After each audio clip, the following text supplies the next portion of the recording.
Juste pour l'anecdote, l'année dernière, la meilleure vitesse de pointe, tu sais qui c'était? Non. C'est l'Isota Fraschini. Mais non. Si. On était dans ces eaux-là, je crois, 345, quelques. Mais c'était l'Isota Fraschini la meilleure vitesse de pointe. Ce que je veux dire, c'est que lâcher une seconde au kilomètre, c'est. Ah, moi, ça me paraît déjà. Ah ouais, c'est beaucoup. Ouais, je sais que c'est beaucoup, mais. Ah bah non, mais nous on lâcherait beaucoup plus. Mais oui, voilà. Non, mais, Ça d'accord. Je lâcherais Mais- 10 secondes au kilomètre. Mais... Non, par contre, ouais, c'est ça. Ah, bah Parce non, que- mais vraiment, en vrai. La Lexus, bah oui. On se rendrait à l'évidence, apparemment, elle est taillée pour le Mans. Elle ne le savait pas elle-même, la Lexus, Non, je pense, quand si, elle est née moi, en j'aime 2015, mais. J'aime bien cette. Oui, mais elle a jamais été. Enfin, tu vois, Ferrari a quand même Oui, c'est vrai. beaucoup plus dans l'ADN de Ferrari de faire des voitures Ok. pensées pour ça. Voilà, la Lexus bah. un peu moins.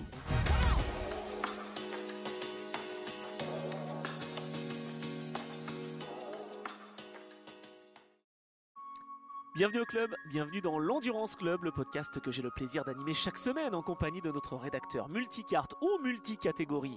En cette semaine sainte, évidemment, j'ai nommé Geoffroy Barre. Salut Geoffroy. Salut Anthony, bonjour à toutes et bonjour à tous. Alors, il faut quand même qu'on plante un peu le décor. Je sais Ah pas mais si t'as le plantons faire, le mais décor. ouais. Vas-y, bah non, vas-y, décris un petit peu ce que t'as. Alors attends, déjà moi je dis qu'on est dans le 64e numéro, qu'on va revenir sur la journée test de cette 93e édition des 24 heures du Mans. Il s'en est passé des choses, on va essayer, vous en avez l'habitude, de vous donner des chiffres, des petites infos qui vont vous permettre d'encore mieux connaître le monde de l'endurance qui nous fait tous vibrer. Et là aujourd'hui, eh bien on vibre, mais on vibre dans la nature parce Ouais. qu'on se retrouve, évidemment on profite du Mans pour se retrouver... Pour se ressourcer, clairement. On Ouais. peut se ressourcer, bien sûr. On fait comme Henri Pescarolo, on se met au vert et on se retrouve donc aux alentours du circuit.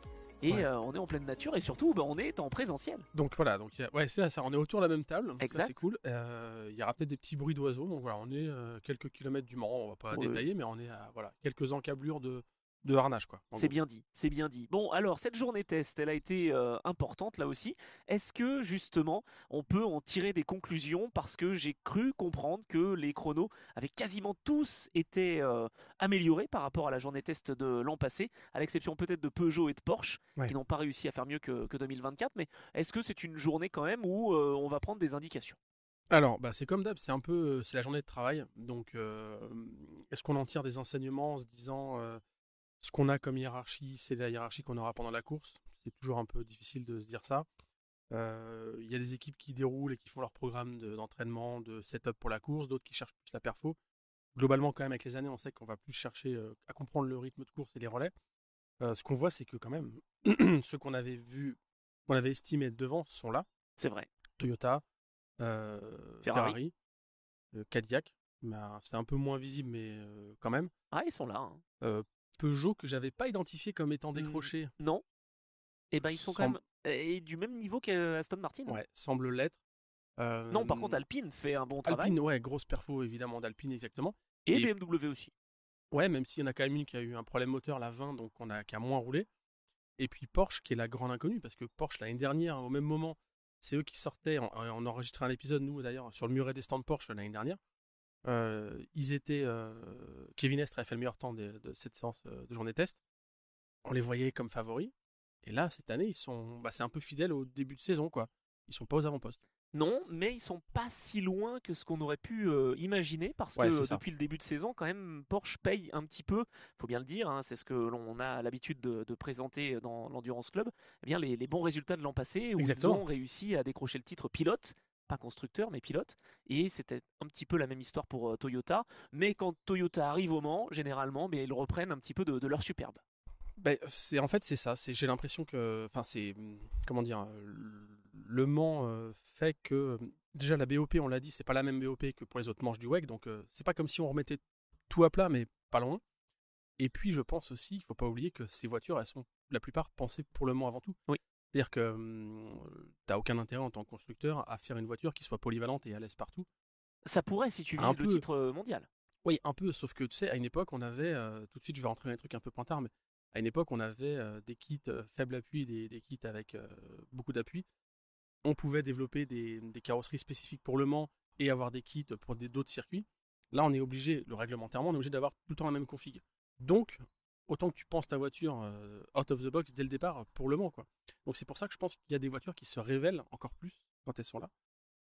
on est obligé de pondérer par la BOP, puisque évidemment, même si la conception est bonne, il y a toujours cette question de puissance, de poids qui intervient. Donc, Oui, mais j'allais dire, l'idée de Thierry Bouvet, c'est quand même d'avoir une convergence, et donc on se base sur les données qui sont avec les capteurs justement de puissance, de traction, etc. exactement.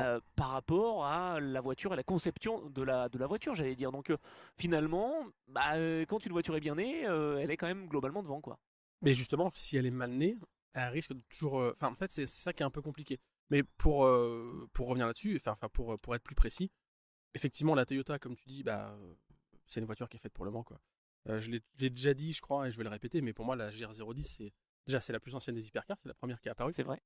Et c'est une sorte de TS050 adapté au règlement hypercar. Enfin, Toyota, c'est le seul constructeur présent aujourd'hui, sauf si je dis des bêtises, mais non, ouais, c'est ça, c'est le seul constructeur présent en hypercar qui a vraiment pu capitaliser sur une voiture pour développer son hypercar. Porsche avait la 919, mais le programme il s'est arrêté en 2017. Ils sont revenus qu'en 23 au Mans. Donc tu vois, il y a quand même un gros delta de temps. Surtout avec une conception LMDH. En plus, alors que Toyota a développé sa propre hypercar vraiment à sa main et une voiture qui était dans la philosophie du premier règlement hypercar. Donc là, on rentre dans les détails, mais en gros, pour moi, c'est vraiment une TS050 dans le prolongement. Et donc, c'est une caisse qui est faite pour Le Mans à fond, là où les autres sont forcément sur des compromis. Quand tu choisis le modèle LMDH, comme c'est le cas de Porsche par exemple, comme c'est le cas de Cadillac, et de BMW, d'Alpine, il y a des pièces qui sont partagées. Il y a des choses sur lesquelles tu es obligé de sacrifier du développement et Toyota, ils peuvent innover dans tout, entre guillemets, les composés. En LMDH, c'est un peu moins le cas. Enfin, en tout cas, au niveau châssis, tu es obligé un Bien peu sûr, aussi. bien sûr. Donc, c'est normal que les LMH soient un peu devant.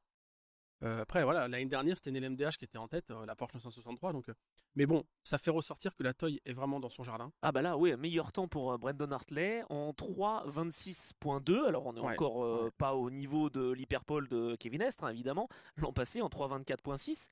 Mais sur une journée test, on a été plus rapide que l'an passé. Exactement, c'est 6 dixièmes de mieux que le temps de l'année dernière. Alors, toutes choses étant égales par ailleurs, ouais, si on compare les temps de journée test, ouais, quand même. Enfin, moi, je trouve que ça. Parce que même si il faut. Ah, attends, faut que j'organise dans ma tête. J'ai 2-3 trucs. Il faut pondérer un petit peu parce que. Oui, mais il y a quand même des éléments qui font que ces chronos pour moi sont significatifs. Déjà, première chose, j'ai eu la chance d'aller en bord de piste aujourd'hui. J'ai vu beaucoup, et peut-être que vous étiez là et vous l'avez vu aussi, quand on a été au niveau du raccordement, il y a beaucoup de voitures en hypercar notamment qui, quand ils arrivent au niveau du premier ralentisseur Ford, là, il y a du monde devant, ils ralentissent, laissent filer pour avoir un début de tour clair. Quand tu fais ça, c'est que tu veux faire un tour chrono. Ouais, tout à fait. C'est que tu veux te laisser du temps. Parce que sinon, si tu es juste là en stratégie de course et dérouler du setup, qu'il y ait une GT3 devant ou pas, tu t'en fous. En course, tu vas les avoir, ces voitures.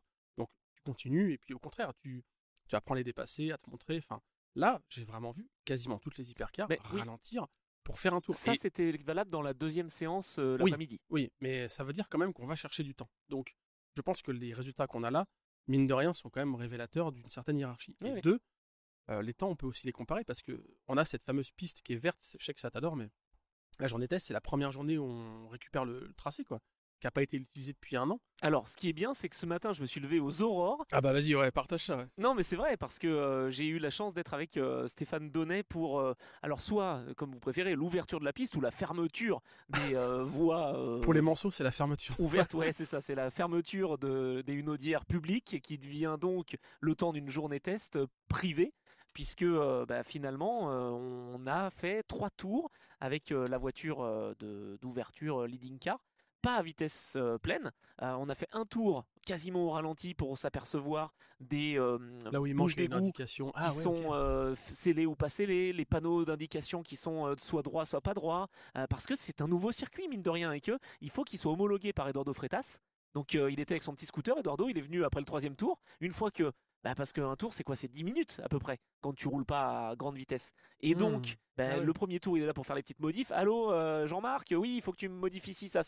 Et puis, Jean-Marc, il arrive, hop, et puis il modifie 2-3 trucs. Le 2e tour, c'est pour vérifier. Et puis le 3e, en fait, il y a Eduardo Freitas. Donc, il est là avec son scooter, avec Vincent Beauménil. Et puis, il regarde, il s'assure que toutes les conditions de piste soient réunies pour que l'homologation, pour ces 2 semaines, j'allais dire, parce que je compte aussi celle du Mans Classique, en fait, soit bonne et valable. Ouais, parce qu'en fait, il y a cette notion de, vu que c'est pas un circuit permanent, il y a cette notion de préparer le circuit, comme tu dis. Alors, ça veut dire démonter les panneaux de signalisation, sceller les plaques, mettre des indications comme sur un circuit. Et après, donc, ils font ce qu'on appelle, ils livrent le circuit en fait, quoi. C'est-à-dire qu'une fois qu'il est en config, ok, là c'est bon, ils le livrent et les organisateurs, l'ACO, la FIA, le réceptionnent en disant, ok, là on peut organiser une épreuve dans des conditions. Exactement. Et donc, ce qui est rigolo, c'est qu'on va à la fois donc sur la piste évidemment, et on va aussi dans les à côté, donc dans les échappatoires, etc. Moi j'ai tout vu là ce matin. Bon. Et ouais, bon, on passe la balayeuse, etc. Donc c'est vrai que la piste est verte, et malgré le fait de passer la balayeuse, et en fait il y a quand même de la terre, il y a quand même, enfin pas de la terre, mais de la poussière en tout cas. Les premiers tours dans les Inaudières, là j'étais pas dans les Inaudières ce matin, mais ça m'est arrivé de faire des journées tests en étant au tout début des Inaudières, sortie tertre rouge, première accélération, là où il y a le fameux panneau qui indique le rond-point. Les premiers passages, ça soulève une quantité de choses de la route, c'est incroyable. Et en bord de piste, tu t'en manges, quoi. Ouais. Là, c'était plus moucheron aujourd'hui. Oui, c'est vrai qu'il y avait moucheron. C'était ambiance moucheron. Et il y a aussi une explication. J'ai bouffé du gravier, moi. À Indianapolis, j'ai bouffé du gravier un peu. Ah oui, c'est vrai. Ouais, je m'en suis pris à l'ABM. Je te dirai après. L'ABM, ça va dans les graviers. Ah, ok. Bon, c'est bien. C'est une sorte de tank, quoi, tu vois, sur la taille. Donc c'est bon. Ça peut aller partout. Non, ce que je voulais dire surtout, c'est que ça peut s'expliquer que la piste ait été verte, certes, à partir de 10h quand les concurrents se sont retrouvés sur la piste, mais il y a eu aussi une séance d'essais libres, une séance d'essais qualifs de l'IJ European Series, donc ça a soulevé un petit peu, il y avait une cinquantaine de voitures qui étaient engagées, donc ça a un peu soulevé justement de la poussière. Mais bon, en tout cas, ce qu'on peut noter donc en performance pure, comme tu l'as dit, gain en hypercar, et tout de suite j'avance un petit peu sur le truc, mais on en reparlera en détail. En GT3, ça s'est vachement amélioré aussi. C'est-à-dire que les temps sont à peu près 4 secondes de mieux que l'année dernière à la même époque. Déjà. Mais le meilleur tour, le record de la piste en LMGT3 n'a pas été battu. En fait, il a été signé en course l'année dernière. D'accord. Donc pour l'instant, on n'a pas été plus vite que le meilleur tour. Mais l'année dernière, c'était la première année des GT3. Et des LM GT3, c'est important d'apporter cette précision parce que c'est vraiment une autre homologation que les GT3 tout simplement. Et donc je pense que la journée test était vraiment une journée de découverte. Là, on a un an de plus d'expérience en WEC. Et donc tout de suite, ça va plus vite. Et on voyait en course l'année dernière, ça avait été plus vite ou en qualif, ça avait été plus vite qu'en journée test. Donc voilà. Il y a aussi une autre donnée qu'il faut prendre en compte, c'est qu'il y a un nouveau revêtement entre Arnage et les virages Porsche. Donc est-ce que ça a pu jouer un peu sur la performance? Oui, parce que c'était un petit peu moins bosselé. Donc je t'avoue que je m'en suis pas trop rendu compte sur mes tours de découverte avec Stéphane Donnet et Alexandre. Mais bon, voilà, en tout cas, ça peut peut-être expliquer un petit peu aussi cette meilleure performance. Moi, je modérerais si on parle de LMGT3 avec justement cet équilibrage des performances, puisque on peut aller plus vite, moins vite. Ça dépend aussi de ce qu'a décidé entre guillemets Thierry Bouvet pour mettre la bride sur le coup ou non, quoi. Mais moi, ce que j'aime bien en tout cas, c'est de voir les temps autour s'abaisser en GT3 parce que je suis pas nostalgique des GTE Pro, mais j'aimais bien quand ça tournait en moins de 3,50. Ah oui. Et pour moi, une GT, c'est un peu une hérésie de voir des GT qui sont lentes. Tu vois ce que je veux dire? On a des hypercars déjà qui sont plus lentes que les LMP1 à l'époque. T'as vu, on visait 3,30, on est déjà à 3,26 aujourd'hui. Non, ça, et les GT, c'est pareil. Il y a toujours. Le Mans, c'est une succession de règlements et à chaque fois, souvent, j'ai l'impression qu'on remonte au-dessus des 4 minutes et puis on passe en dessous. Et puis, tu vois, on se rapproche des 3,50. Et donc, on y arrivera, je pense, aux 3,50 en GT3. Tout à fait. Et puis, ça a un intérêt. En fait, je trouve que c'est bien aussi d'avoir des voitures qui vont vite. Les GT3, elles ont pas grand-chose à envier, je pense, aux hypercars en termes de sécurité du pilote, en termes de... il y a plein de trucs différents, mais en tout cas, en termes de sécurité, je pense que tu es autant en sécurité dans une hypercar que dans une GT3. Bien sûr. Donc, il n'y a pas de raison qu'elles aillent pas plus vite. Je suis pas en train de dire qu'il faut remettre comme à l'époque GT Proto au même niveau, mais après c'est l'appui qui va bien manquer, sûr, parce que la conception d'une GT évidemment est très différente. On va pas revenir au GT1 et tout ça. Mais en tout cas, je pense que c'est bien de voir qu'elles sont dans une fenêtre plus rapide. C'est toujours plus spectaculaire de voir des voitures qui passent plus vite. Donc après, si le temps se fait dans les Inaudières, malheureusement, vous n'avez pas accès en tant que spectateur. Et c'est pas plus spectaculaire de voir une voiture qui va à 10 ou 15 km/h de plus. Par contre, quand ça se fait au niveau du Dunlop, je trouve ça agréable, tu vois, d'avoir une voiture où tu sens que ça passe fort. J'aime bien. Ouais, c'est vrai. Je suis là-dessus, je te rejoins en effet. Et c'est vrai que c'est une belle journée aussi finalement pour se retrouver dans ces conditions. Je crois qu'il y a des pilotes qui se sont exprimés aussi à ce niveau-là. Voilà, c'est une redécouverte finalement du circuit. Ouais, c'est Stoffel Van Dorn qui disait ça effectivement, qui disait que c'est sa journée préférée parce que en fait il redécouvre la piste, quoi. Et c'est vrai que Ouais, il y a ce côté un peu. Bah ouais. C'est rentrée des classes, quoi. Enfin. Un peu. Et attends, et pour certains, c'est même carrément découverte. Ah Fallait oui, faire oui. 10 Ouais, tours ouais, c'est vrai. sur cette piste. Et il y en avait beaucoup, quand même. Hein. Et il y en avait combien? Une trentaine? 30, je crois que c'est 36, ouais. Ça commence à faire un petit peu quand même 36. de ces jeunes pilotes. Et donc, il faut faire 10 tours chronométrés. Ouais, C'est de ça, jour. hein. Donc, voilà. Et il faudra en faire 5 de nuit. Il faut en faire 5 de nuit pendant exactement. Et surtout, il y a un enjeu de. Il y a eu des drapeaux rouges aujourd'hui, il y en a eu 3 cet après-midi. Notamment. Exactement. Il y a eu un safety car assez long ce matin, parce qu'il y a eu une sortie d'une voiture en LMP2 Inter-Europol. Donc en fait, il faut réussir à faire ces. Normalement, ça passe. Hein. Oui. On a quand même Tout le monde, je crois, a réussi. Ouais. On a 2 fois 3 heures, je crois. Hein. C'est ça. Donc normalement, quand même, 10 tours, ça rentre. Hein. 10 tours, c'est moins d'1 heure, normalement, hein, en termes de rythme. Donc ça le fait, mais il y a toujours quand même. Il peut y avoir un problème mécanique. Il peut y avoir donc c'est un mini-enjeu. Le moment où c'était le pire, je crois que c'était avec Sébastien Loeb, quoi. Où là, on pouvait pas faire plus de suspense quand il fallait qu'il rentre ses 10 tours et qu'il les avait fait vraiment à quelques secondes près.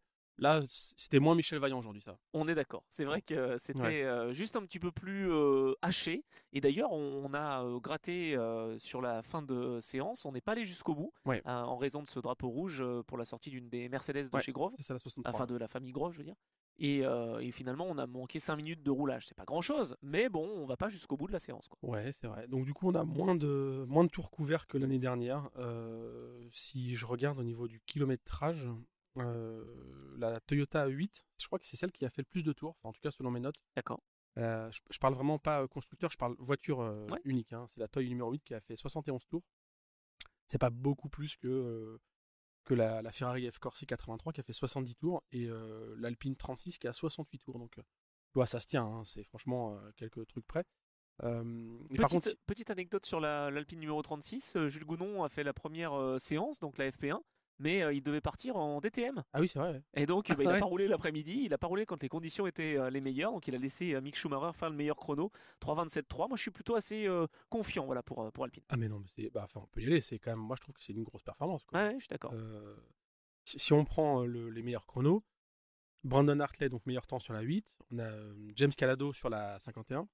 Kubica sur la 83. Et donc, Mick Schumacher, comme tu dis, qui lâche quand même une seconde par rapport au meilleur temps. Enfin, il devance Kevin Estre. Hein.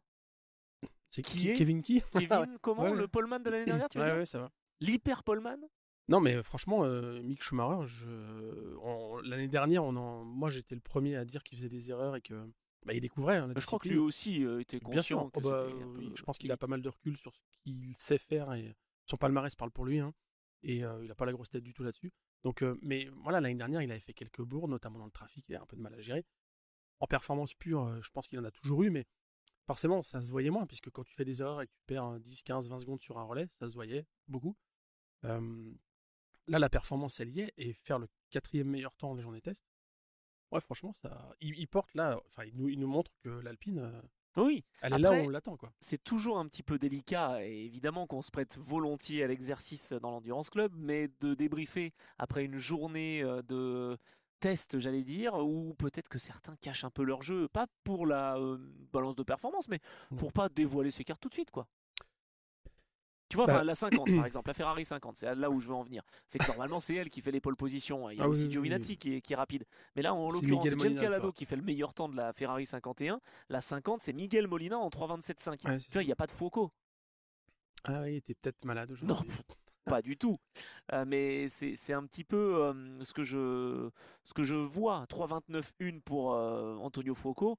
Honnêtement, dans la Ferrari numéro 50, il y a largement mieux que 3:29.1. Donc, il y a aussi peut-être certains qui se sont mis en mode plutôt long relais, d'autres qui se sont mis en position peut-être le matin de rouler un petit peu plus sur une piste plus délicate pour se préparer peut-être à une phase et à un relais qui soit un petit peu plus glissant. Tu sais que je suis un cœur pur. Oui. Et je suis quelqu'un qui croit toujours au bien. Et du coup, moi, je me suis toujours dit que la journée... Moi, je partais du principe pendant longtemps que quand ça roule à fond, tu vois. Ouais. Personne cache son jeu et personne n'ose des mesquineries.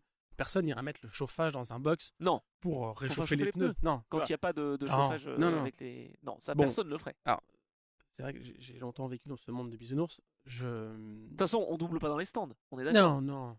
De toute façon, c'est interdit maintenant. Mais la règle a été changée pour Ferrari, évidemment. J'ai longtemps eu cette image-là et j'ai eu, au fil des années, j'ai eu un peu plus de clairvoyance et oui, je me rends compte que la journée test est une journée un peu de bluff aussi. Mais par contre, à un moment, il va falloir sortir les cartes. Et Porsche notamment, et pas forcément aux avant-postes. Ferrari, comme tu dis, oui, on n'a pas. Oui, on sait qu'ils peuvent aller plus loin. Et quand tu vois le début de saison, la 499, elle a gagné 2 fois ici. C'était elle qui était la plus rapide en 2023. Oui, on sait que clairement. Mais bon, c'était une journée de travail. Ce que je me dis, c'est que quand même, c'est bien de pas trop y aller. C'est bien de faire à son rythme et de pas trop en montrer. Enfin, il va falloir à un moment les sortir quand même, C'est vrai. les chronos. Et donc, à mon avis, dès mercredi, c'est libre 1. Et ensuite, toute la phase de qualification Hyperpole qui a été un peu changée cette année. Je pense que là, on va rouler vite et on va arrêter de cacher son jeu. En fait, je pense que par contre, ça redonne, en fait, comment dire, le fait qu'on ait plein de constructeurs et qu'on ait cette BOP qui rassemble tout le monde, je pense que ça redonne, enfin c'est évident, ça redonne du piquant aux séances d'essai Bien libres. sûr. Maintenant que les qualifs sont réduites, enfin il y a une époque où toutes les séances étaient qualificatives, tu sais, en fait on s'en foutait quoi. Tu savais jamais quand Christensen allait faire son temps quoi, ou Sarrazin. C'est vrai. Alors que maintenant, il y a vraiment ce côté essai libre et après pendant 1 heure on est vraiment à fond, faut se qualifier. Mais je pense que dès les essais libres, ça va rouler, mais pleine balle. Et tous les pilotes, quand ils sont passés au micro de Bruno au pesage, ils ont dit de toute façon, la course, ça va être full attaque tout le temps. Et je pense que vraiment les essais sont aussi. La journée test, là, ça y est, les essais sont faits. Maintenant, on va vraiment rentrer en mode compétition, je pense. Même les séances d'essais libres vont être. Oui, Oui. ils vont tirer des trains de pneus, Oui, ils non, vont mais tenter des trucs, des composés, ils vont essayer de comprendre. exactement. En fait, si tu veux, c'est entre. Je suis entre ce que tu dis où ça va être la guerre dès le début des Ah essais ouais, libres, ouais. et puis essayer de comprendre aussi le comportement des pneumatiques Ouais. dans des conditions peut-être chaudes. Est-ce qu'il va faire Ah bah, chaud bien sûr. mercredi? C'était quoi les conditions aujourd'hui d'ailleurs? Eh ben, conditions très très évolutives en fait. On a eu une température, on a commencé avec 16 degrés de piste. Ouais, donc Ouais, vraiment c'est ça, 16 pas degrés de élevé. piste. Pas élevé, qui s'est terminé à 22 quand on a interrompu la première, enfin quand on a terminé la première séance. Et l'après-midi, on est reparti, on a évolué de 33 à 39 degrés de piste. L'année dernière, on a été à 38 au max, donc quasiment équivalent l'année dernière à 1 degré près. Mais ça veut dire qu'entre la piste le matin, 16 degrés, et 39 au pic dans l'après-midi, ça fait quand même une sacrée différence. Exactement. Et C'est pour ça qu'on allait plus vite l'après-midi, évidemment. c'est pour ça qu'on allait plus vite l'après-midi. Ouais. Alors il y a quelques pilotes qui n'ont pas forcément fait ça. Mais je pense qu'ils n'ont pas beaucoup roulé l'après-midi. Ceux qui ont fait leur meilleur temps dans le premier, Ouais. dans le premier stint, j'allais dire. Tu vois, Buemi, je crois, a fait son meilleur temps le matin. Est-ce qu'il a beaucoup roulé l'après-midi? Je suis pas sûr. Ça. Buemi, je pense qu'il connaît un peu le circuit. Ouais. Mais Brendan Hartley, tu vois, pour l'anecdote, en fait, c'est dès le début de séance, son deuxième tour, lancé, boum, meilleur temps de la journée. Quoi. Il y avait un peu, ça fait un peu vieux encore une fois, je suis désolé de raconter les anecdotes, mais souvent, tu sais, c'était un peu la fin de journée où, allez, tac, on met les balles neuves, on enlève le carburant. C'est là où Christensen faisait un temps, c'est là où les Mercedes CLR, Julien nous avait raconté, ils essayaient d'aller gratter un tour. En fait, c'est là où tu essayais de marquer les esprits, et tu savais aussi que tout le monde, les journalistes, épient un peu ça, qui va être le plus rapide de la journée test. Là, j'ai l'impression qu'il y a plus trop d'enjeux autour de la journée test. Parce c'est que quand même. tout est focus sur l'hyperpole. Oui, mais c'est quand même intéressant pour Toyota d'être leader de la journée test. Oui, c'est toujours bien, c'est toujours bien. Parce que ça rappelle aussi qu'ils sont là, qu'ils sont prêts à se battre, notamment face à Ferrari, parce que Ferrari est là. Et ce qui est intéressant, moi j'ai regardé un peu les secteurs aussi. Okay. Hartley n'a pas trop caché son jeu, hein, parce qu'il a fait meilleur temps premier secteur, meilleur temps troisième secteur, et il fait un petit peu moins bien, par contre, dans le secteur central, avec cette voiture numéro 8, parce que c'est pas lui qui fait le meilleur tour de la voiture, le meilleur secteur pardon, de la voiture, c'est Hirakawa. Donc le temps idéal, ça aurait été 3,25,8. Ils sont à 3,26,2. Ils sont pas trop lâchés quoi. Moi ça m'impressionne toujours à chaque fois comment ça se joue à peu, tu sais. Mais oui. Enfin, on est sur un circuit de 13 bornes 6. C'est ça. Ça joue à 4 dixièmes. Il y a un facteur humain qui est enfin c'est pas les mêmes bonhommes à chaque fois, ça tourne hein. Les monsieur ou les madames, c'est quand même des gens différents à chaque fois et on arrive à avoir des écarts. Tu sais, on en avait parlé du côté le poids maintenant qui est réglementé où ils ont un poids moyen qui est appliqué. Ouais. Je trouvais que c'était un peu extrême de la part de pilotes de se plaindre que ceux qui sont plus légers étaient avantagés. Ah, ça a un peu changé vraiment en mode comme ça quoi. Enfin en fait ils sont vraiment en train de. Bien sûr. Ça me paraît fou. Parce que tu penses que c'est des détails, mais en fait ça n'en est pas. Non mais ce que je veux dire c'est que c'est pas mon métier, mais ça me paraît fou de dire que sur 13 km 6 t'as tout optimisé et que du coup t'as des mecs qui sont à 1, 2, 3 dixièmes. On a un invité, on va pouvoir en parler avec lui demain normalement. Mais tu vois, ça me paraît dingue. Je me dis sur 13 km 6, tu peux pas dire que tu as tout optimisé. Non. D'ailleurs, c'est ce qui ressortait un petit peu. Hein. Même Kevin Estre l'année dernière sur son tour de pole, il n'a pas tout optimisé, mais il est allé chercher les limites. Je pense que Kobayashi, avec son 3.14, là, il avait tout optimisé. On est sur l'opti, ouais. Non, mais enfin, moi, ça m'impressionne. Alors, ce qui est rigolo, tu vois, par exemple, en parlant de tour idéal et de meilleur tour, bah, la Porsche numéro 4, elle a signé ses 3 meilleurs secteurs. Et le temps, c'est 3,27 489. Le tour idéal, 3,27 489. Ok, Donc, tu ouais, vois, mais ça ils ont arrive, réussi à faire le tour idéal. Ça arrive aussi. Après, eux, ils ont l'avantage d'avoir 3 voitures en plus de celle qui est privée. Donc, ils peuvent tenter des trucs différents. Oui, Là, bien tu vois, il sûr. y a peut-être eu un run où on se dit, là, on va chercher la perfo. Bah là, c'est Tandy qui a fait le meilleur temps de la Ouais. 4. Il n'y a pas de Et problème. il Il est fait dans le le. meilleur temps de la voiture secteur 1 à seulement 6 dixièmes d'Hartley. Enfin, seulement. Déjà 6 dixièmes d'Hartley. Il fait le 11e temps secteur 2 et le 10e temps secteur 3. Et donc, cette voiture numéro 4 se place en 10e position. Voilà, ça veut pas dire grand-chose, mais Porsche se montre un petit peu plus que ce qu'on aurait pu imaginer. Mais ce secteur 2, il va être décisif parce que Bien c'est sûr. quand même celui où ils ont pêché depuis 2 ans. C'est vrai. La VMAX, Porsche. Donc, ouais, ça va être à surveiller ça. Dès les essais, je pense qu'il va falloir surveiller ce côté vitesse parce que c'est quand même le truc qui a l'air de leur manquer. Et attends, mais justement, ce côté vitesse, moi ça m'a Alors fait que oui, c'est plaisir une et ça Porsche qui fait. m'impressionne. Oui, c'est C'est le deuxième secteur, c'est quand même Mick Schumacher qui le fait, hein, une 19.2. Donc l'Alpine, elle va bien, elle va vite, oui. elle est fiable désormais. Donc ça va être intéressant. Et puis, il y a une Porsche privée aussi qui s'est Voilà, distinguée c'est avec ça. la vitesse de pointe. C'est quoi? C'est qu'ils ont déchargé les ailerons, je pense. Ou alors il a une aspiration. Ah, peut-être. Ouais, c'est Nico Varone qui fait 344,5 Ouais. en vitesse de pointe. Devant la Cadillac 311 avec Fred Vesti qui fait la même vitesse à 344,5, ils sont à égalité. Et Yves Fayet sur la Ferrari 343,4. Juste pour l'anecdote, l'année dernière, la meilleure vitesse de pointe, tu sais qui c'était? Non. C'est Lisota Fraschini. Mais non. Si. On était dans ces eaux-là, je crois, 345 et quelques. Mais c'était Lisota Fraschini la meilleure vitesse de pointe. Ah, tu vois qu'elle était bien née. Ben non, mais moi j'ai toujours dit qu'elle était bien, mais il y avait quand même des trucs qui étaient un peu. Oui. Elle était dessinée avec une règle, quoi. Enfin, Et un rapporteur quand même. Ouais, oui, il y avait un rapporteur, un double décimètre, quoi. Mais non, mais la lame avant, elle était quand même hyper carrée. Oui, un peu c'était brut, peut-être pas quoi. encore tout optimisé. C'est dommage Mais parce dans que les j'aurais bien. Audiard, ouais, ça marchait. Hein. Bah ouais, j'aurais bien voulu l'avoir encore un peu plus long. Si une équipe veut Oh, oui, l'exploiter et nous allez-y, ouais. écoute, Ah, ouais. et a du financement évidemment. Et en GT3, du coup, pour être complet sur les vitesses, c'est François Hériot qui s'est distingué 294,8. Ah bien. Égalité avec Cottingham sur la McLaren. Donc on est quasiment sur les 300. C'est C'est toujours rigolo. sujet. Ouais. Non mais ce soit des pilotes bronze qui font le meilleur. Ouais, la mais meilleure après vitesse. la VMAX, Oui. en soi, c'est pas. Ah, ça veut dire qu'ils sortent bien quand même des chicanes, ils sortent bien du tertre rouge. Et peut-être qu'ils ont des aspirations, parce qu'il Ouais. y a toujours ça aussi. Et le sujet de la VMAX, il est toujours. C'est un truc un peu sujet à débat parce que. On en parlait cet après-midi. Que du coup, cette semaine, je suis avec la rédaction de l'Automobile Club de l'Ouest, donc je participe à la rédaction du site officiel. Et avec les autres rédacteurs avec lesquels je bosse, on évoquait comment est calculée cette vitesse. Qu'en fait, c'est pas un relevé, c'est pas un. Enfin, Mais c'est pas un radar, quoi. C'est pas un radar, voilà, c'est ça. À une époque, c'était ça, je crois. Mais c'est pas un gendarme avec un radar qui fait un relevé et qui flash avec un laser le pare-brise de la voiture. En fait, c'est que la voiture passe entre deux points, deux transpondeurs très proches. Et du coup, la distance qui est parcourue, le temps qui est mis pour parcourir cette petite distance, permet de déterminer une vitesse. En fait, tu vois, c'est la vitesse moyenne sur ce petit tracé où ils sont pleine charge et à fond. Mais où c'est placé précisément? Alors, il y a un plan du circuit détaillé, je pourrais vous le dire, là je l'ai pas sous les yeux, mais est-ce que c'est vraiment optimisé? Parce qu'ils n'ont pas tous le même point de freinage. C'est vrai. Peut-être que c'est vraiment très en amont. Est-ce qu'ils montent encore ou est-ce qu'ils sont déjà en train de lift? Enfin, tu sais, c'est. Ouais, c'est vrai. Et tout ça pour dire que le débat qu'on avait, enfin, c'était pas un débat, c'était une affirmation, c'était que à l'époque où la WM avait fait plus de 400 km/h, c'est quand même de notoriété publique que d'autres voitures prenaient 400. Bien sûr. Les Mercedes, Jochen-Mass m'en avait parlé, ça prenait 400 au Mans, tu vois. Même plus de 410. Hein. Oui, voilà.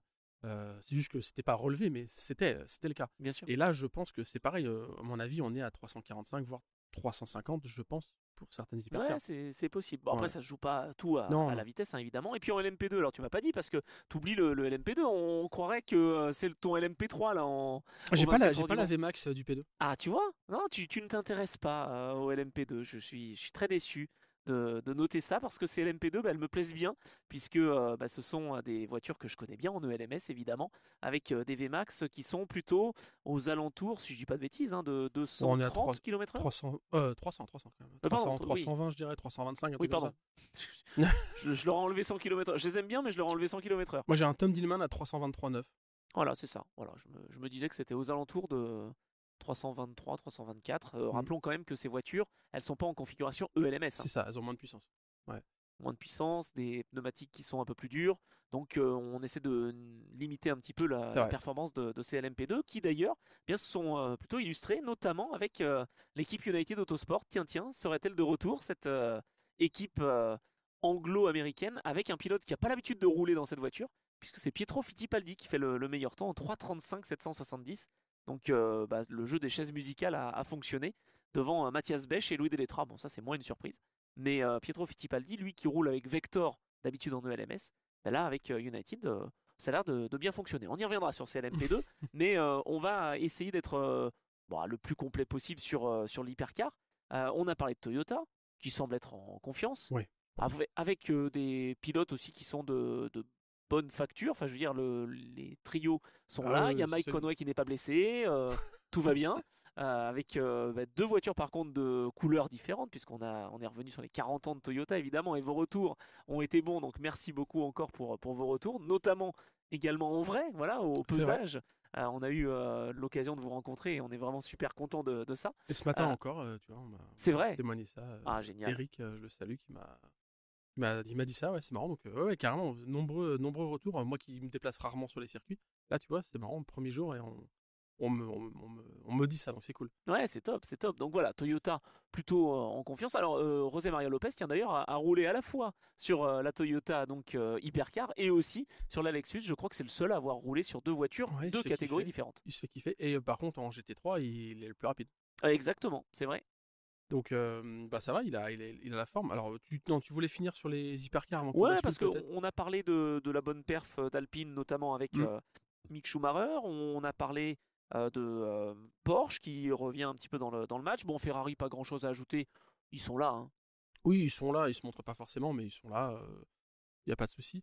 Non, le truc qui est plus inquiétant ou plus surprenant, peut-être c'est BMW, où il y a une voiture qui apparemment a eu des problèmes moteurs. Ouais, moteur, oui, ou qui aurait laissé de l'huile. En tout cas, l'interruption a duré plus de 15 minutes, je crois. Bon. Donc, ça a été un petit peu compliqué. Robin Frijns a quand même fait, c'est lui qui a fait le meilleur temps en BMW. Il est 9ème en 3:27 554. Donc, ça reste propre, hein, parce que le meilleur temps, c'est 3:26.2. Ouais, c'est fait 1 seconde 3 de retard. Moi, la BM, je sais pas trop où la placer. Ça a vraiment progressé. Alors, moi, je dirais quand même que... alors, je sais pas, on va pas se lancer tout de suite dans les paris, parce que les pronostics, on les fera peut-être dans notre épisode de présentation des 24 heures du Mans qui va arriver, donc justement cette semaine, où là, on a attendu un petit peu, mais on sera le plus complet possible, avec la liste des engagés qui, cette fois-ci, ne devrait pas changer. Ouais. Voilà, on ne s'est pas lancé dans la liste des engagés en février. On a plutôt attendu juin et on va essayer de vous donner nos ressentis. Sans aller dans le pari, je dirais qu'il y a un duo qui s'échappe en tête avec Toyota Ferrari. Et puis derrière, on a une belle bataille, Alpine, je dirais Porsche, à 4. Alpine, Porsche, et Cadillac, BM. Et Cadillac. Ouais. Pour moi, ils sont 4. Alors les Cadillac, tu vois, ça transparaît pas trop dans la hiérarchie. Enfin, il y a Alex Lynn qui est 10ème en 3:27.6, donc lui il lâche 1 seconde 3. C'est quasiment pareil que Robin Frijns, quoi. Ouais. On rappelle quand même que c'est Cadillac qui avait tenu tête à Porsche l'année dernière en hypercar. En hyperpole, pardon. Ouais, c'est vrai. En fait, on les voit moins, mais par contre, en piste, c'est toujours impressionnant. Ah ouais. Enfin, moi, la sonorité aussi. Ouais, la sonorité joue beaucoup, mais je trouve que avoir évolué, les Porsche m'ont moins marqué que d'habitude. Ah. Je sais pas, les Ferrari sont vraiment très très à l'aise. Et donc, j'étais par exemple à Indianapolis, tu vois, où au niveau trajectoire, tu sens que c'est vraiment à la serpe et ils optimisent. Et il n'y a pas de. Ouais, je sais pas, il n'y a pas de perte de temps. Y a pas de... La Porsche, sur la 4, j'ai vu pas mal de fautes, de trajectoires un peu ratées. Ou alors ils essayent des choses, mais. Elle est moins facile, je pense. Hein. Ouais, vraiment, elle s'inscrit moins bien. Et la Cadillac, elle semble être une facilité en. À un moment, il y avait Earl Bamber au volant.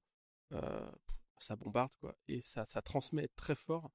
Ça freine. Enfin, c'est bête dans ce que je dis, mais ça freine droit, ça vire à plat. Oui, c'est logique, mais vraiment, c'est le sentiment que tu as quand tu vois la caisse. Tu te dis, mais je veux ça parce que ça a l'air d'être facile, quoi.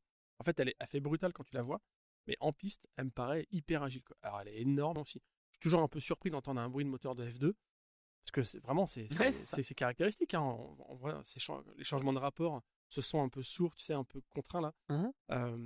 C'est pas moi j'aime bien, c'est agréable, mais ça me surprend toujours. Ça change. Ouais, ça change. Ça fait moins de débauche de puissance que la Cadillac, tu vois, ou que la Aston Martin. Mais par contre, très à l'aise aussi, quoi. Les Alpines, j'ai vu, ça roulait un peu les deux de concert à 35-36 cet après-midi. Et ça roulait très bien. Ça roulait très Ouais, fort. je pense. Ouais. J'aurais envie d'y croire, en tant que Français évidemment, Mais j'aurais envie d'y croire. Hein. moi, j'y crois bien et je les mets devant Porsche en. Moi, je les mets devant Porsche en perfo. De toute façon, en WEC, alors je sais que c'est pas la même balance Ouais. de performance Ouais, là ce week-end, mais en WEC depuis le début de saison, ils sont devant, hein. Oui, Enfin, il n'y a pas de surprise. Hein. Je pense que l'hyperpole va dépendre de la performance d'un pilote. Ouais, un Kevin S dans une Porsche 963, je pense que ça peut faire des Bien étincelles sûr. et ça peut être meilleur que, je sais pas moi, sur qui je tape chez Alpine. Non, mais Aïe. j'en sais rien. Bref, tu Tu vois peux ce que pas je veux dire. vraiment taper. Enfin, je trouve que là, c'est Eh assez non, mais homogène quand ce même. que je Hein. veux dire, c'est que sur une performance pure de un tour chrono, peut-être qu'on aura les Porsche devant les Alpines. Et si on lit ça, on se dira, bah, vous voyez, finalement, les Alpines ne sont pas assez rapides. Attention, en Attends, condition t'as de du course. Charles Milesi, t'as du Ouais, Paul ouais. Louchatin, Non, t'as mais Jules Gounon, t'as Mick Schumacher. Enfin bon, bref, t'as ce Makovicky. qu'il faut. Fred Non, mais, Mako aussi. Hein. évidemment. Mais, mais Fred, je pense qu'il est vraiment. C'est la force tranquille, quoi. Fred, je pense qu'il est là, il sait ce qu'il a à faire. C'est pas forcément lui qui ira chercher le meilleur chrono, mais par Non, contre, non, non. il est solide sur ses appuis. Hein. Mais je pense que. Je sais pas jusqu'où elles iront, ces Alpines. Mais je m'attends à un premier quart de course où ça va jouer devant, quoi. Avec un Ferdi Habsbourg qui fait un départ de fou pourquoi pas. Hein. Ouais. S'il arrive à pas choper de pénalité, Ah là là. ce coup-là, ça serait. Oh là, on parle pas. C'est horrible. Cette 35, elle a pris des pénalités Non, à mais chaque fois. je charrie, mais par contre, ouais, de sa faute. Mais par contre, il est dans le trafic, il est impressionnant. Ah, incroyable. Enfin, au Qatar, vraiment impressionnant. Et enfin, même tout le temps, je Non, trouve mais qu'il tout le est. temps, ouais. À Spa, c'était incroyable. Enfin, les gars contre lesquels tu te bats, pas détendre. Et lui non plus, mais enfin, il est là pour Ouais, gagner. non, mais je comprends. Mais vraiment, je trouve il est très très bon. Bah, je sais pas si ça sera lui au départ, mais le départ. Hein. Oh, j'ai déjà hâte. Bon, Ouais, bref, en tout cas, on revient dans la journée test. Tu vois, on se projette déjà en fin de semaine et sur ce week-end incroyable. On a parlé des constructeurs, j'allais dire, du ventre mou. Alors, c'est mal leur Oui, faire bah, oui, il en faut un. honneur, Ouais, mais ouais. je dirais, voilà, derrière les deux LMH, Toyota et Ferrari. Mm. Bon, par contre, déception quand même, il faut bien le dire, pour Peugeot, qui se retrouve quasiment au même niveau que Aston Martin, qui finalement est pas si mauvais et qui est une bonne surprise. Les Aston, c'est pareil. Je les ai vus tourner, ça tourne plutôt bien. Ce matin, je crois que c'était à un moment, c'était elle qui roulait le plus. Enfin, une des deux était la voiture qui était la plus assidue. Ouais. Ça marche très fort. Et je pense que ça va être fiable. Enfin, je pense qu'on aura les Aston Martin à l'arrivée. Il va manquer de la performance forcément. Oui, ça sera peut-être pas dans le même tour. Moi, j'avais parié sur un top 12 et à la régulière, et s'il y a des casses devant, un top 10, quoi. Ouais, Voilà, voilà, ça tours, c'est hein. jouable. Les Peugeot, par contre, bah oui, c'est. Est-ce qu'ils cachent pas leur jeu? Je sais pas. Ou est-ce que Non, vraiment non. la puissance qu'ils ont, parce que je crois qu'ils ont eu une baisse de performance, on a remodifié un petit peu, Hmm. au-delà des 250 km/h. Alors, est-ce que ça a joué? Je suis pas un expert pour décrypter la BOP. Je veux Non, dire, moi non c'est plus. pas un truc qui m'intéresse. C'est pas comme ça que j'aime le sport, quoi. Mais ouais, il faut juste constater qu'en piste, effectivement, je te dis, moi je me base sur mon ressenti. Ouais, ouais. Ouais, en piste, c'est vrai que c'est moins impressionnant. Ah ouais, d'accord. C'est moins impressionnant. Elle Mais, s'extrait moins des virages. bah, ça fait moins incisif, quoi. Ok. C'est vraiment un ressenti perso, hein, mais la Cadillac, pour moi, est vraiment la voiture la plus incisive et marquante. L'Alpine est celle qui est. C'est comme si, pour réaliser un truc, tu vois, l'Alpine, ce serait celle qui utilise le moins d'énergie ou qui est la plus, avec le plus d'aisance, tu vois. C'est presque léger, quoi, de voir l'Alpine en piste. Alors que la Cadillac, c'est pas léger. Ouais, d'accord. Mais ça marche bien, quoi. Mais c'est pas léger. Hein. Et après, bah, les Toy et les Ferrari, je trouve que je mets les Ferrari un peu dans le même lot que les Toyota. Toyota, j'ai toujours trouvé ça un peu discret, tu sais. C'est la force tranquille. Ouais, c'est ça. Une Toy, C'est Alain Prost, quoi. ouais, Tu vois, Alain c'est Prost, pas. il te fait pas d'effet et il fait la pole. Tu vois quand même des freinages tardifs, tu vois, ils sont très très incisifs, les mecs chez Ferrari. Quoi. Beaucoup plus. J'ai senti ça aussi plus que sur d'autres constructeurs. Tu vois, aller chercher un peu la limite. Pas aller chercher la limite sur un tour, mais par exemple, j'ai vu à 2-3 passages de rang, première chicane des Inaudières, donc la chicane Daytona, vraiment aller chercher la limite jusqu'au troisième passage où tac, bah, il coupe tout droit, quoi. Il va vraiment chercher, et je pense que les autres virages, il y allait pas. C'est-à-dire que vraiment, il devait découper le tracé en se disant là, tiens, je fais 3 tours où c'est tel virage où je vais chercher la limite, quoi. C'est intéressant parce que c'est à ça que sert une journée test. Ah bah carrément. Parce que tu peux pas le faire en essai, ça va être un. Là, il y avait beaucoup de tout droit. Hein. Première chicane, c'était hallucinant. Ford, il y a eu quelques erreurs aussi. Enfin, en fait, tu peux te les permettre, quoi. Bien sûr, bah, t'as du temps, t'as Ouais. 2 fois 3 heures, donc Ouais. là, il n'y a pas de problème. Bon, on croise les doigts pour Peugeot, parce que ça serait quand même Ah beau ouais. que pour la 93e édition, Ah, Peugeot j'avais pas fait soit. le lien. Ah bah oui, quand même, soit au rendez-vous. Ça serait sympa parce que ils ont les numéros 93 et 94 évidemment, mais c'est 93 la dernière victoire de la 905, donc c'est pour ça que je me permettais ce petit clin d'œil. Je sais que j'ai entendu Jean-Marc Finot au pesage expliquer que tant qu'ils auront... Alors, je vais résumer, j'ai pas ces mots exacts, donc vous les retrouverez, je vous les retrouverai. Mais en gros, il expliquait que tant qu'ils seront dans un univers, dans ce monde-là du WEC et des 24 heures du Mans, où ils ont les conditions pour pouvoir se battre aux avant-postes, ils resteront. Il n'a pas dit on revient l'année prochaine. Il n'a pas dit on reste encore 5 ans. Il n'a pas dit on fait une nouvelle hypercar. Il a juste dit tant qu'on aura les conditions pour se battre équitablement aux avant-postes, on sera là. Moi, je crois qu'ils vont rester, non? Ouais, j'attends de voir le résultat de cette édition quand même. C'est ce que j'ai écrit sur Endurance Mag, où je pense que quand même cette édition 2025, c'est une parole très politique. Il va pas dire tout de suite on s'engage pour 5 ans ou on part. Hein. Peugeot, on sait que voilà, ça a quand même marqué un peu le début du WEC. Mais par contre, ce que je veux dire, c'est que je pense que cette édition va déclencher des décisions. C'est vrai. Notamment, pas que chez Peugeot, mais notamment chez Peugeot, où c'est on continue et on va y arriver, ou on lance une nouvelle bagnole, ou en fait on stoppe l'hémorragie. Quoi. Bah surtout qu'en plus, t'as McLaren qui arrive, t'as Ford. C'est pour ça. Donc ils sont de plus en plus, hein, les constructeurs. Après, le truc, c'est que maintenant qu'ils sont dedans, et qu'ils ont mis le doigt dans l'engrenage, ne plus y être. Oui, non, ça serait dommage. Parce que Isota Fraschini, sincèrement, il ne manque pas trop en termes de marque. Je veux dire, non, malheureusement, mais c'est vrai qu'ils sont pas... Je serais très heureux de les avoir, mais voilà. Lamborghini, bon...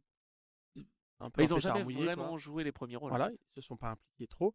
Glickenhaus, je les regrette, mais boutique constructeur, tu vois, voilà, c'est pas une grande marque. Non, c'est vrai. Si Peugeot, enfin le signal que tu envoies en disant, parce que c'était parmi les premiers à confirmer leur passage. Et avec une LMH, hein, faut pas oublier. Et en plus, ouais, puis elle est incroyable la voiture. Hein. S'ils disent on se retire, donc ils sont les premiers à annoncer ça, l'effet de com, il va être mauvais. Ouais, je crois pas que ce soit l'objectif, franchement. Je pense pas non plus. Mais j'attends juste le résultat de cette édition. Ou alors ils sont vraiment dans une construction dans la durée. Parce qu'à la base, c'était un programme de 3 ans. Hein. C'est vrai. Mais bon, ils ont annoncé un programme de 3 ans au moment où il n'y avait pas 800 constructeurs engagés. C'est vrai. Bon, allez, on va croiser les doigts, mais c'est vrai que pour l'instant, voilà. J'ai pas d'infos en disant qu'ils sont tiers, c'est pour ça. Non, mais sur les chronos, c'est vrai que voilà, la meilleure Peugeot, elle se retrouve, c'est qui? Ça doit être Jean-Éric Vergne, je pense, en 3.29.3. C'est pas une catastrophe, hein, mais c'est un petit peu loin, quoi. Voilà, quand tu compares avec l'Alpine 3.27.3, les Porsche, les BM 3.27.5, voilà, c'est juste ça. C'est juste que je fais un parallèle où quand tu disais si une voiture est bien née au Mans, elle se révèle. Si elle est pas mal née à 9X8, mais elle est bizarrement née. Ouais. Elle a eu une histoire perturbée. Prématurée, quoi. Pas prématurée, au contraire, elle a trop maturé, je pense. Ils l'ont développée avec l'ancien règlement. Enfin bref, donc on verra. Mais je pense que ça serait bien que ça soit bien placé, quoi. Ah bah oui, complètement. Après, il peut y avoir des faits de course. Je sais pas s'il va Podium pleuvoir. Alpine Peugeot. Je suis pas sûr. Ouais, on va voir. Bon, bref. Des faits de course, quoi. Ouais, il y aura des faits de course. Ah oui, voilà. Ouais. Mais on en parlera dans l'épisode complet, j'allais dire. Faudra pas qu'on oublie aussi de parler de la position de la Toyota qui n'est plus dans le stand, on va dire numéro 1. C'est pas le stand numéro 1, mais enfin bon, c'était l'ancien stand numéro 1. Maintenant, il y a Lexus dans les stands A et B.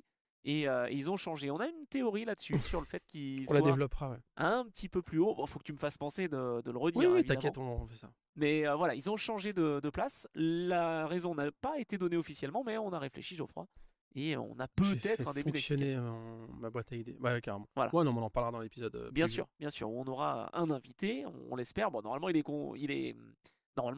confirmé. Donc, il est confirmé, validé, on verra. Si voilà. On va pas s'avancer non plus, mais il sera dans l'épisode de présentation des 24 heures du Mans. Bon, on passe en LMP2 avec, je le disais, United Autosport qui s'est révélé. Ce qu'on peut voir, c'est que globalement, entre les Pro-Am et les Pros, il n'y a pas de grosses différences. Non, c'est vrai. J'ai trouvé, en tout cas, voilà, comme ce sont toutes des Oreca 07, on le sait, hein, évidemment. C'est combien de voitures? 17 voitures engagées en LMP2. Eh bien, 11 équipes représentées. Parce qu'on a quand même 6 équipes, et ça c'était une surprise hein, quand on en a évoqué justement les contours il y a quelques temps, avec 2 voitures. Et ça, on s'y attendait pas forcément. Donc on va voir si United Autosport est capable de peut-être redevenir un petit peu l'épouvantail. C'est vrai que les souvenirs récents que j'ai d'United, c'est plus des sorties de piste que des victoires. Oui. Donc, mais même en ELMS. Hein. Ouais, franchement, il passe un peu au travers. Là, oui, comme tu dis, entre pro ou pro-am, c'est sûr, à partir du moment où sur des équipages pro-am, tu as du Mathias Bech, Louis Delettra, Pilen, Ovalak, Antonio Félix d'Acosta, Oliver Jarvis. Oui, d'ailleurs, Antonio Félix da Costa qui est avec François Perraudot et Mathieu Vaxivière. C'est un bel équipage, ça. Ouais, c'est pas mal ça. Donc ouais, c'est mixé. Donc là, oui, vu que il faudra voir sur la durée d'une course, évidemment. Et c'est là où tout l'intérêt arrive de séparer entre pro et pro-am. Bien sûr. Où en général, quand même, les équipages pro prennent le dessus en rythme. Parce que là, le classement final, on va pas le dérouler en détail. Vous pouvez le retrouver où effectivement United devant et puis après, voilà, ça déroule avec les 17. Mais ce qui est intéressant, c'est de regarder le classement par pilote et de voir les temps réalisés par les pilotes. Et c'est là où on voit qu'il y a un c'est pas un boulevard, il y a des trous dans la raquette, quoi. C'est vrai. Il y a 13 secondes d'écart entre le plus rapide en P2 et le moins rapide, c'est-à-dire le plus lent. Mais... Oui, non, mais c'est un pilote bronze, hein, évidemment, celui qui a fait le moins bon chrono dans cette journée. C'est normal, hein, bien sûr. En plus, avec l'équipe RLR. Tu veux pas le nommer, hein, t'as raison. On ne nomme pas le. Non, mais on comprend que ce soit difficile. Voilà, il est danois. Voilà. Mais et très sympa, d'ailleurs, en plus. C'est sa deuxième participation. Il avait roulé avec CD Sport, on se souvient, avec la Ligier. Il y a quelques années de cela. Non, ce qu'on voit, c'est qu'il y a quand même de gros écarts, moi je trouve. Alors oui, c'est une journée test, mais habituellement, je me souviens, je parle de l'ELMS hein, bien sûr, qui a un dixième d'écart entre 3 pilotes, 4 pilotes, 5 pilotes. Là, tu sais que tu as une demi-seconde déjà entre le premier et le deuxième. Donc est-ce qu'il y a eu un tour clair et que les autres n'en ont pas eu? C'est pour ça que je te dis que cette journée test, peut-être qu'en LMP2, on est moins en train de travailler peut-être le chrono et plus les longs runs. Je sais pas. Et puis par contre, ça démontre ce que je disais tout à l'heure, où je m'interrogeais tout seul en me disant les pilotes pro, ils disent qu'ils ont tout optimisé, comment ils font. Bah voilà, la preuve, là, on est sur des pilotes. Parce que là, pour le coup, autant devant, on a du pilote qui est engagé sur du pro au pro, mais la fin du classement P2, on est quand même sur des pilotes, pour le coup, là, on est sur les bronzes. Hein. Ah, bah bien sûr. Et donc, voilà, eux, c'est pas leur métier, ils n'ont pas fait des milliers de kilomètres au Mans sur simulateur ou en vrai, donc eux, ils optimisent pas tout, quoi. Non. Donc voilà, que tu lâches 13 secondes, bah voilà, hein, c'est 1 seconde au kilomètre. Pour les plus lents, on l'a dit, ils sont. Il y a quoi? Il y a 2, 3, on va dire 3 pilotes qui sont vraiment dans cette fenêtre-là. Ouais. Si je regarde la deuxième session de cet En après-midi. revanche, les meilleurs pilotes bronze sont plutôt solides. Hein, oui, quand tu vois, bien sûr. PJ Hayet, Nick Bull, Giorgio Roda, voilà, ils sont dans des chronos de 3,41. Ce que je veux dire, c'est que lâcher 1 seconde au kilomètre, moi, ça me paraît déjà pas si mal, quoi. Ah ouais, c'est beaucoup quand même. Ouais, je sais que c'est beaucoup, mais... ah ben non, mais nous, on lâcherait beaucoup plus. Mais oui, voilà. Non, mais, ça, d'accord. Je lâcherais 10 secondes au kilomètre, moi. Non, par contre, ouais, c'est ça.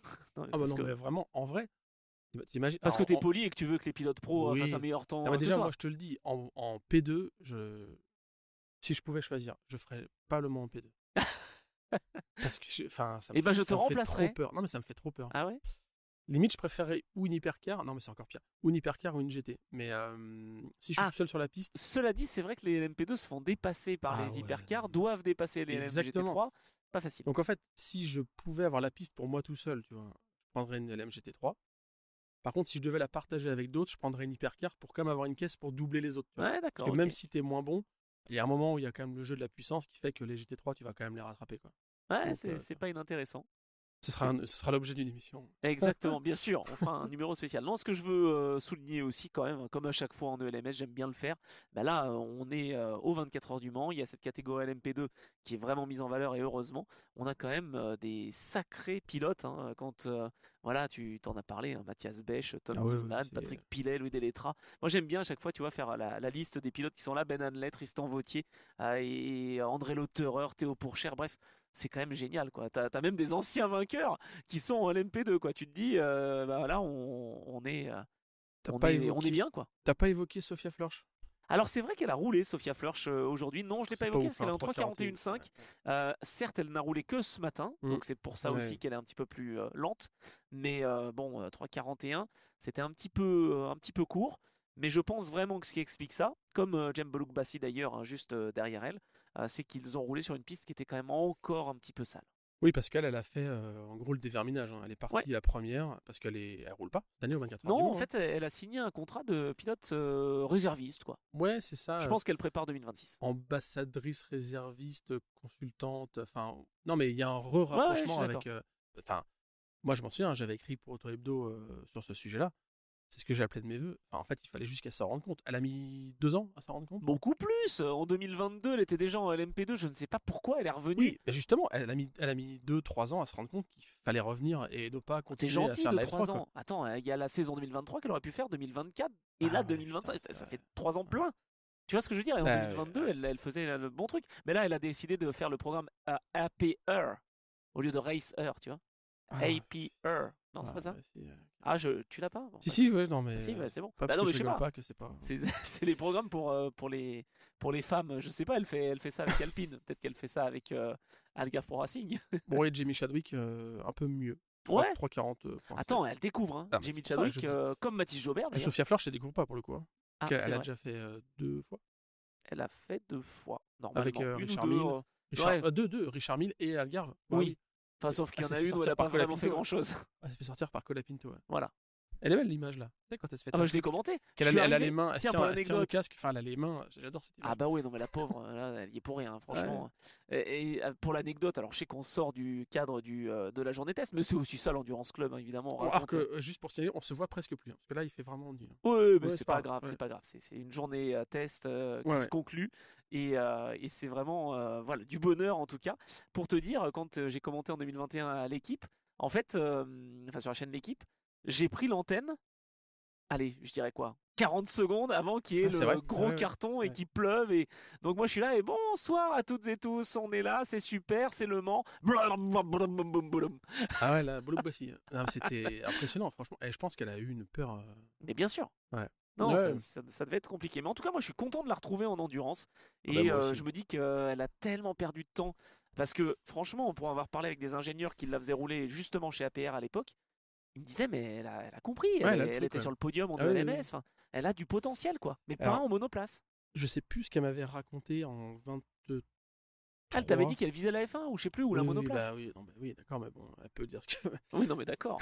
Non mais ouais, c'est ça, je l'avais faite en 2023 au Mans, je crois. Non, quand elle roulait pas. C'était au Castellet, moi j'ai l'impression. Oui, non mais au Castellet aussi. Ouais, avec Sophia, on se voit beaucoup. C'est vrai. Oh là là, tu me caches des choses.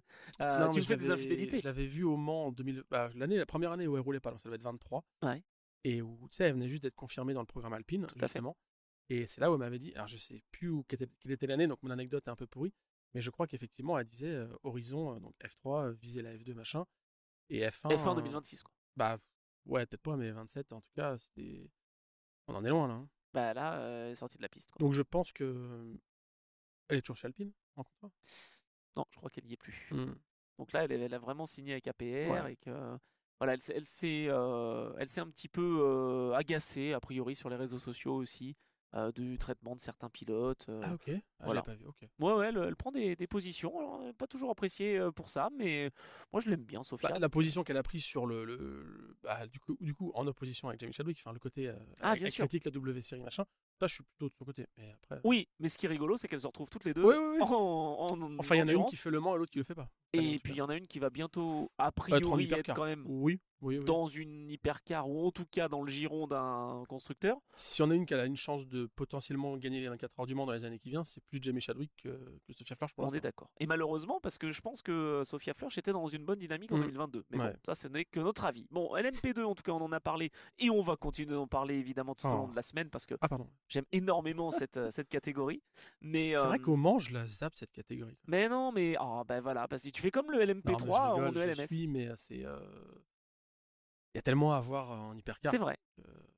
Attends, il y a une époque où le LMP2 c'était vraiment la catégorie reine. Hein. C'est que là, évidemment, qu'il y a tellement d'hypercars. Je peux pas dire que c'était la catégorie reine quand même.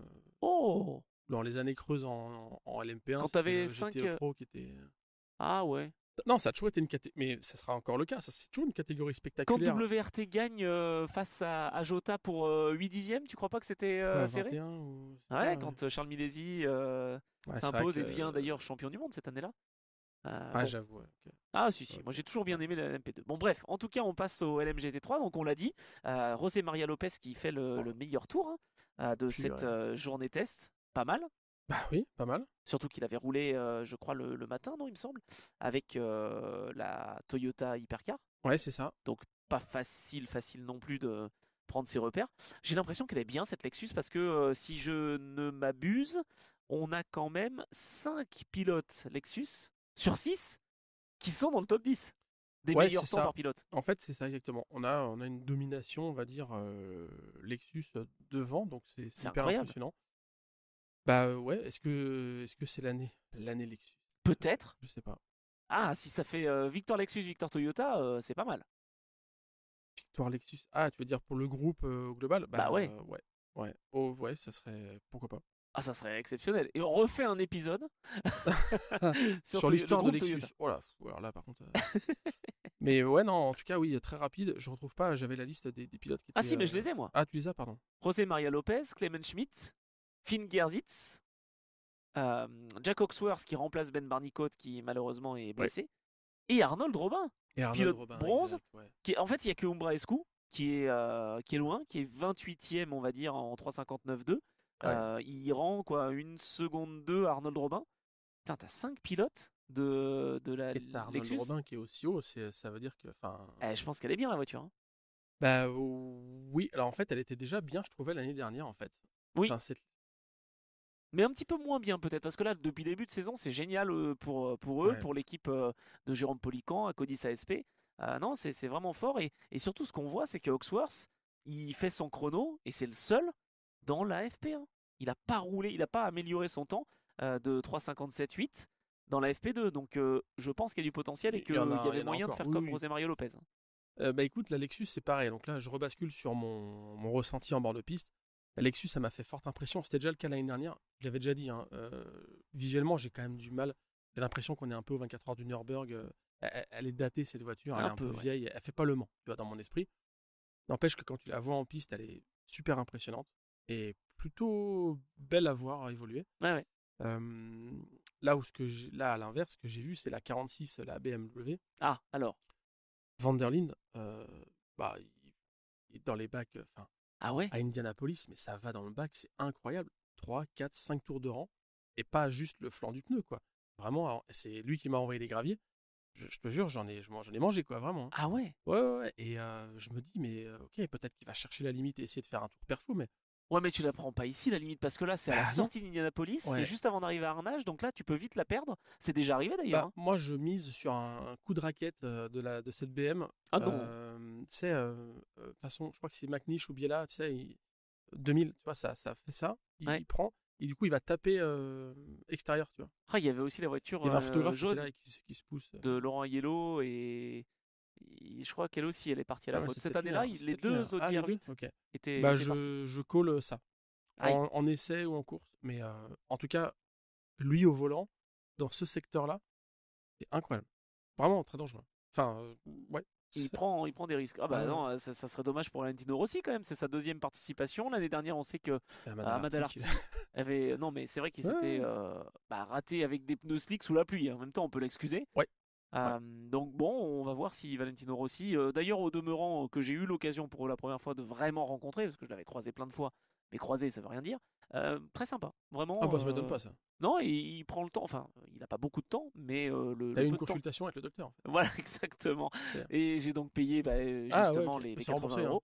Et ça a vraiment duré 3 minutes. C'est bon. T'as un petit reste à charge quand même, tu verras. Ah ouais, c'est ça. Ah ouais, c'est ça, c'est le docteur. Ouais, voilà. C'était chirurgical. Quoi. Ah très bien, très bien. Tu vois, celle-là, je l'ai pas vu venir. Mais en tout cas, ces BMW, elles sont quand même bien aussi. Moi, je trouve que les Ferrari, évidemment, toujours sont au rendez-vous. Avec à la fois Alessio Rovera qui est, je dirais, le pilote qui est peut-être tristoun de ne pas être. Il n'est pas en hypercar, il n'est pas en LMP2. Pardon. Avec, d'ailleurs, je sais pas pourquoi, avec François Perraudot et Mathieu Vaxière. Enfin, si, je sais pourquoi, parce qu'il est engagé en WEC à l'année. Mais ouais. Ça lui fait bizarre. C'est le compagnon de route d'habitude, ouais. Bah oui, c'est vrai. Donc bon, tant mieux pour les autres. Mais bon, Rovera en tout cas fait le deuxième temps absolu. Et vas-y, enfin tu voulais peut-être dérouler, mais David Erigon, deuxième meilleur pilote Ferrari, on va dire. Ah, t'as aussi Casper Stevenson. Ah oui, pardon, j'avais oublié. Mais c'est ça. En fait, si tu veux, t'as Lexus et Ferrari, quoi. Ouais, en fait, non, mais c'est parce que je voulais citer Lilou Wadou, qui est la 4ème plus rapide en Ferrari. Tu vois. Ça, c'est bien. Voilà. Qui n'est pas top 10, qui est 11ème, mais qui confirme, je pense, sa bonne santé, sa bonne forme. C'est vrai. Je sais pas si elle roule toujours en Super GT. Plus. Non, ok. Cette donc là, on est ELMS, programme, donc elle a gagné une course. Ouais, tout à fait. Et bah, je pense qu'elle est dans une bonne dynamique. Enfin, en tout cas, j'ai vu au pesage que elle est discrète, hein, Lily Ah ouais. Monroe. Elle est réservée, mais quand il y a du sourire et quand tu vois qu'elle a un, enfin, quand elle s'exprime, il y a plein de pilotes qui sont comme ça, tu sais, ils font une économie de mots, mais tu sens quand la façon dont ils se bougent, Oui, oui, tout à etc. fait. J'ai l'impression qu'elle est dans une bonne dynamique. Et, Ben, il y a des choses à attendre d'elle. Parce que, on espère pour elle en tout cas. ouais, parce elle était restée, c'est quoi, c'était en 23, non? Ou Ah elle oui, était quand elle sortie, tu était sais, au niveau du virage Porsche, là. exactement. Bah, quand il Euh, a plu, oui, je crois que c'était ouais, 2023. Oui. ouais, ouais. Il y a un peu une histoire à écrire, tu vois, Oui, oui, je suis un peu un d'accord. truc manqué, quoi. Je suis d'accord. En tout cas, vraiment, les Ferrari sont au rendez-vous. Casper Stevenson, il est impressionnant parce que il a roulé, vraiment, en tout cas, je l'ai connu vraiment quand il était chez Aston, notamment avec l'équipe Racing Spirit of Le Mans, équipier de Valentin Asclot.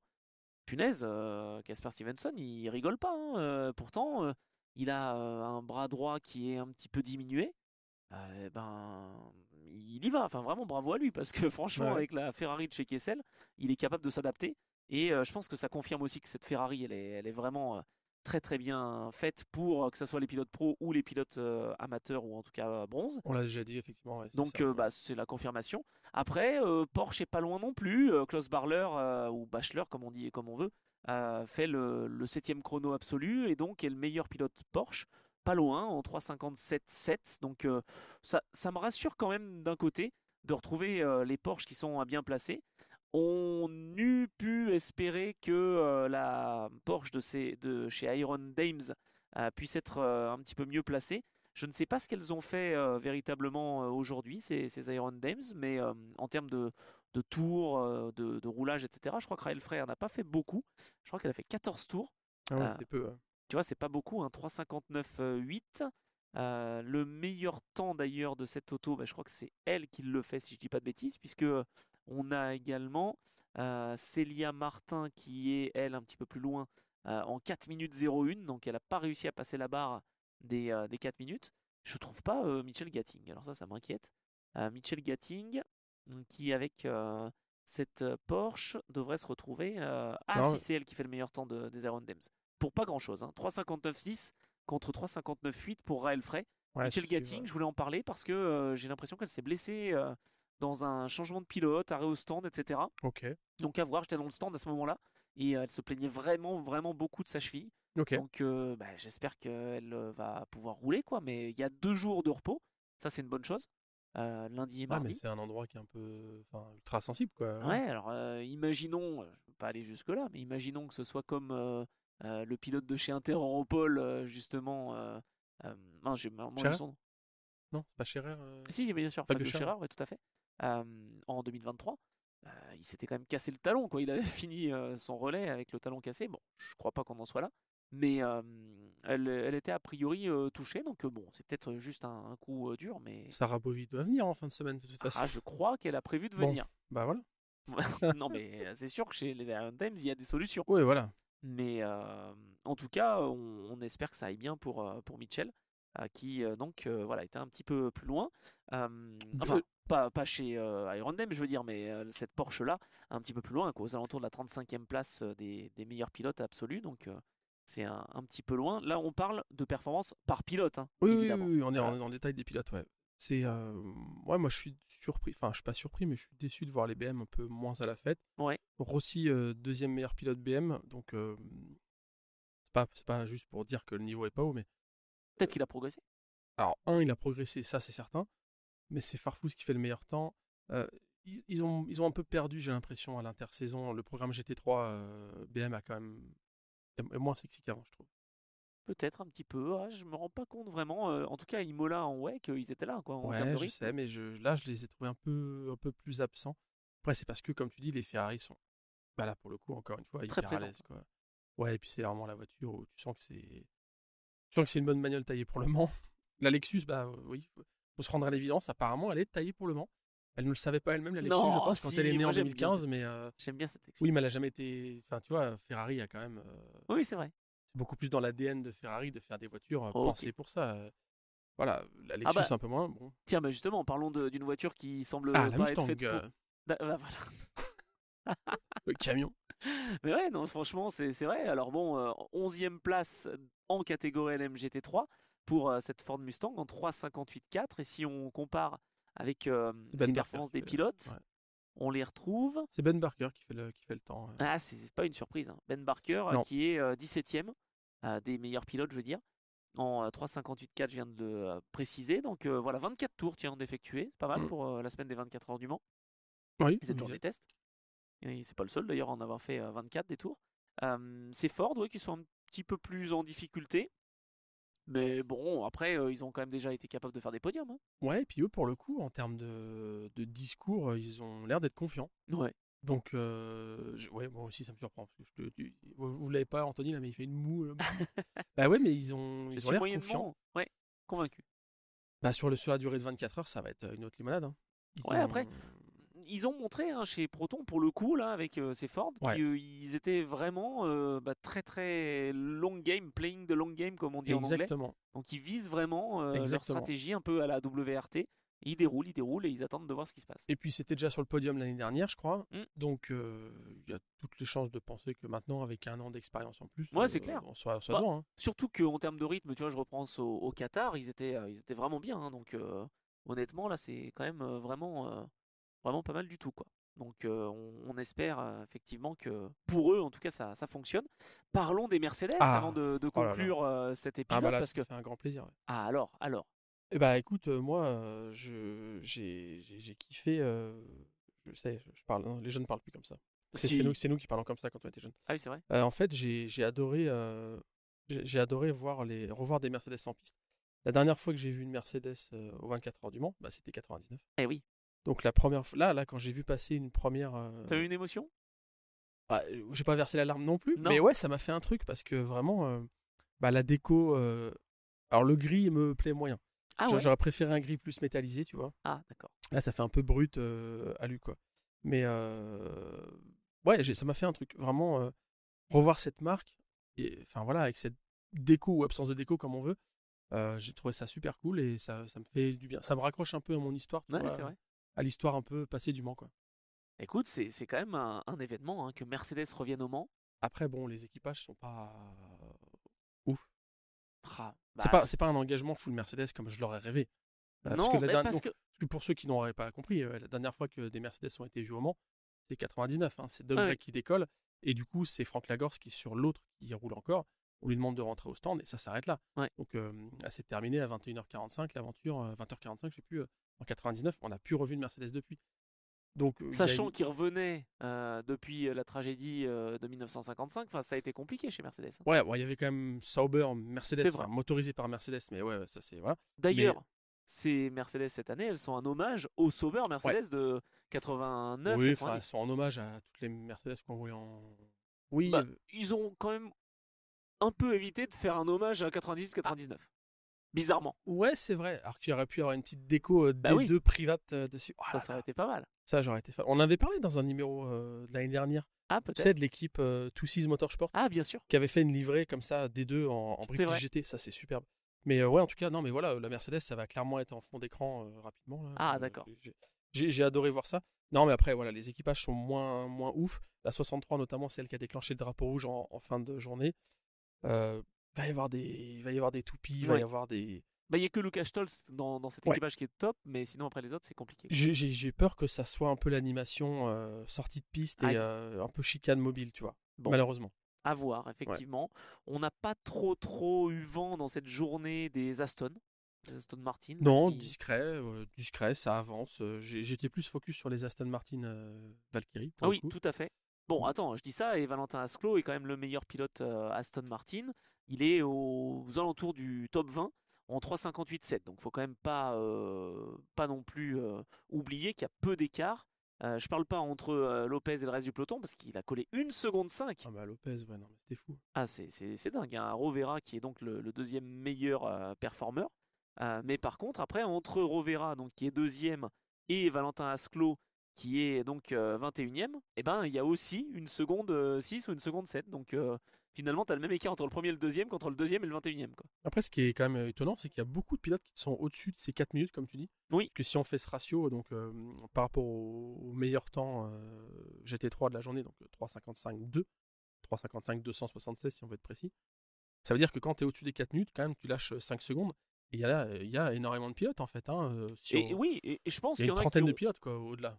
je pense qu'il y en a qui ont caché un peu leur jeu, il y en a qui Oui, ont non, mais... roulé que le matin et pas forcément l'après-midi. Je pense à Grégoire Saucy parce que tu le vois à Ouais, ouais, ouais, 4,02, ouais. il a roulé qu'en FP1. Donc, enfin, en tout cas, le meilleur temps est fait en FP1. Je pense que Ben Keating est capable aussi d'aller chercher un peu plus. Je pense aussi. Martin Berry, pareil, est capable d'aller un petit peu mieux.